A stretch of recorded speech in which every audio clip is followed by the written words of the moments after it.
السلام علیکم دوستوں، welcome back to our channel find Urdu. Travel کا مطلب ہے معمولی، ادنا یا غیر اہم۔ یہ ایسی چیز کو بیان کرتا ہے جو زیادہ اہمیت نہیں رکھتی۔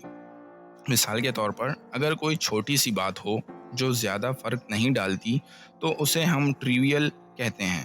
جیسے اگر آپ کے کپڑوں کا رنگ میچ نہیں کر رہا، یہ ایک ٹریویل بات ہے کیونکہ اس کا آپ کی زندگی پر کوئی بڑا اثر نہیں ہوگا۔ This is a trivial issue so we don't need to worry about it۔ یہ ایک معمولی مسئلہ ہے، اس لیے ہمیں اس کے بارے میں فکر کرنے کی ضرورت نہیں ہے۔ تو دوستو، یہ تھا ٹریویل لفظ کا مطلب اور استعمال۔ امید ہے آپ کو سمجھ میں آ گیا ہوگا۔ ملتے ہیں نیکسٹ ویڈیو میں۔ شکریہ۔